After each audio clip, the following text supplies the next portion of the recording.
Sine Theseus, Inoni. Theseus, ah! What is this I hear? Presumptuous traitor! And would he have disgraced his father's honor? With what relentless footsteps fate pursues me? Whither I go I know not, nor where know I am. O kind affection ill repaid! Audacious scheme! Abominable thought! To reach the object of his foul desire the wretch disdained not to use violence.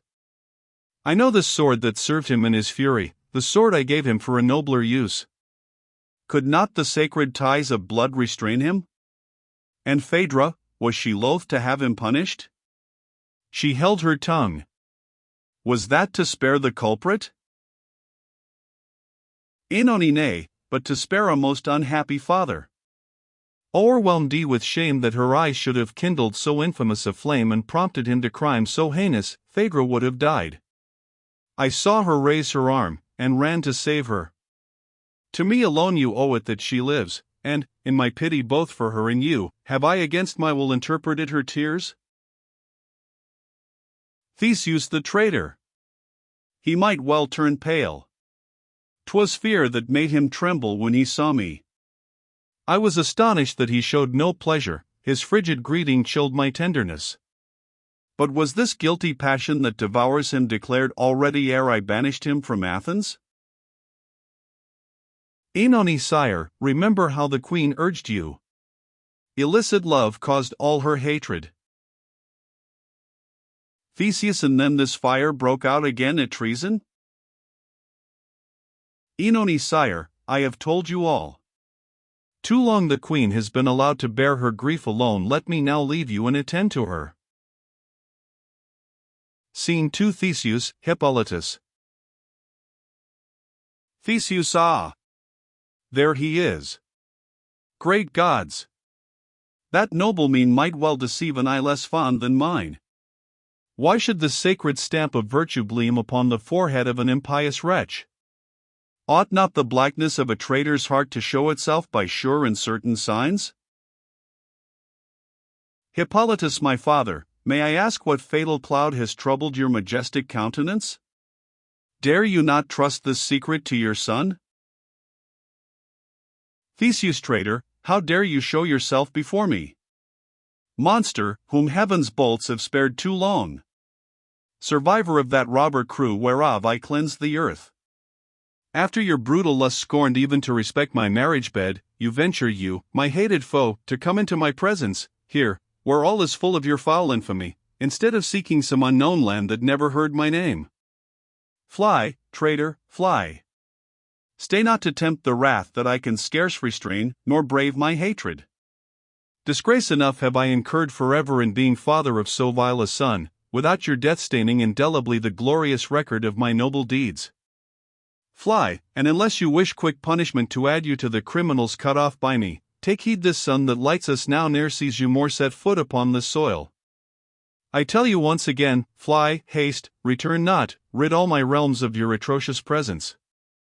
To thee, great Neptune, I appeal. If first I cleared thy shores of foul assassins, recall thy promise to reward those efforts, crowned with success, by granting my first prayer. Confined for long in close captivity, I have not yet called on thy powerful aid, sparing to use the valued privilege till at mine utmost need. The time is come, I ask thee now. Avenge a wretched father. I leave this traitor to thy wrath, in blood quench his outrageous fires, and by thy fury Theseus will estimate thy favor toward him.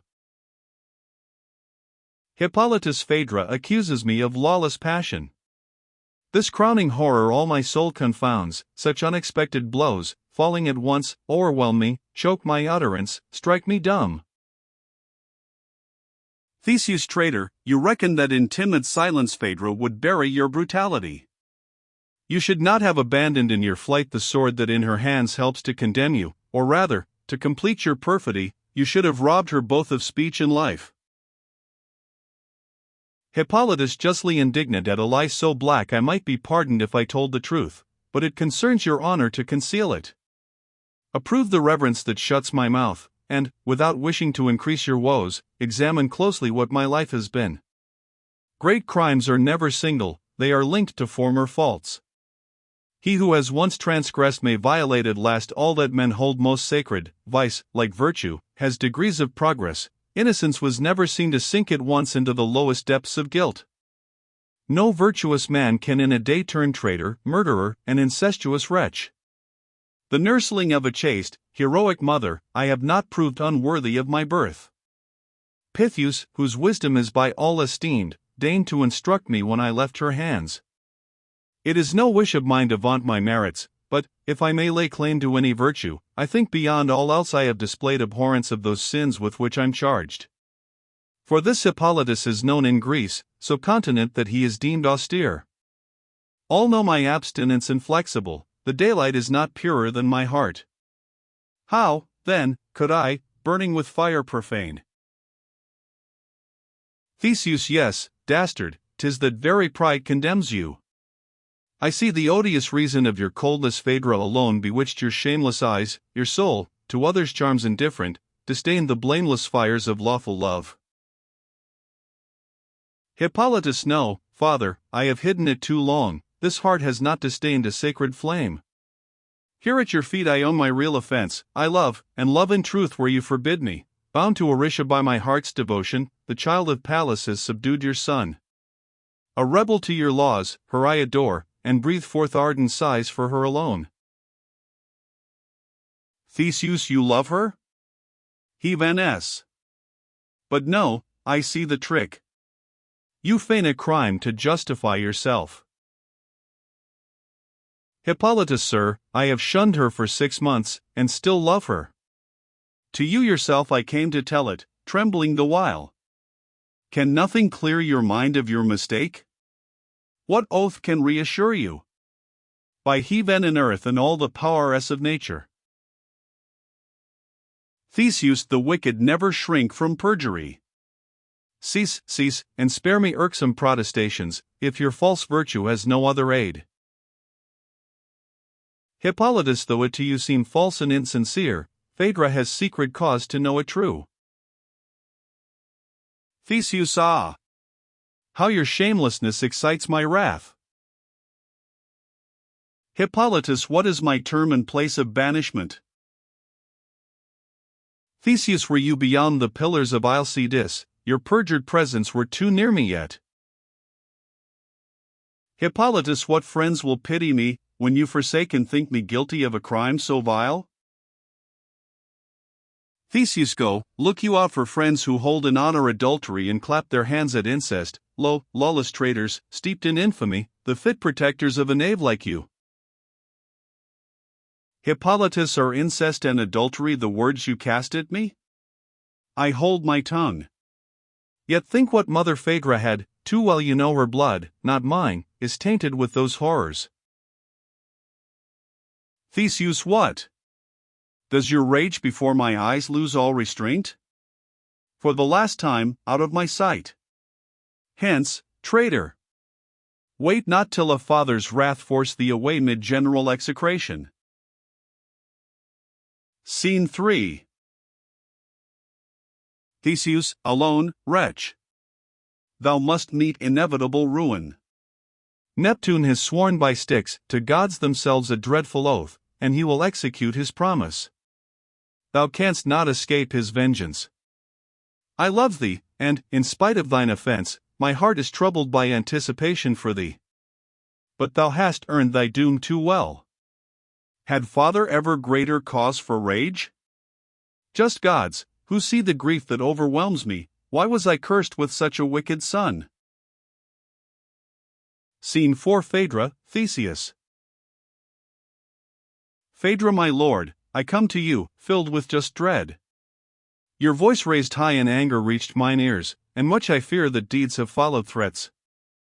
Oh, if there yet is time, spare your own offspring. Respect your race and blood, I do beseech you. Let me not hear that blood cry from the ground, save me the horror and perpetual pain of having caused his father's hand to shed it. Theseus, no, madam, from that stain my hand is free. But, for all that, the wretch has not escaped me. The hand of an immortal now is charged with his destruction. 'Tis a debt that Neptune owes me, and you shall be avenged. Phaedra, a debt owed you?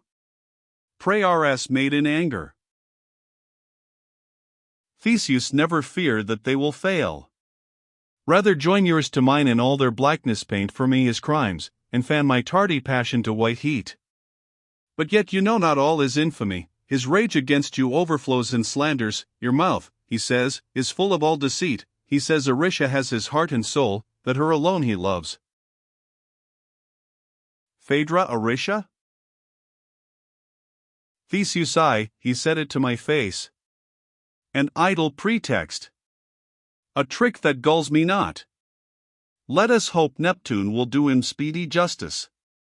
To his altars I go, to urge performance of his oaths. Scene V. Phaedra, alone, he is gone. What tidings struck mine ears? What fire, half smothered, in my heart revives? What fatal stroke falls like a thunderbolt? Stung by remorse that would not let me rest, I tore myself out of Oenone's arms, and flew to help Hippolytus with all my soul and strength. Who knows if that repentance might not have moved me to accuse myself? And, if my voice had not been choked with shame, perhaps I had confessed the frightful truth. Hippolytus can feel, but not for me. Aricia has his heart, his plighted troth. Ye gods, when, deaf to all my sighs and tears, he armed his eye with scorn, his brow with threats, I deemed his heart, impregnable to love, was fortified 'gainst all my sex alike. And yet another has prevailed to tame his pride, another has secured his favor. Perhaps he has a heart easily melted, I am the only one he cannot bear. And shall I charge myself with his defense?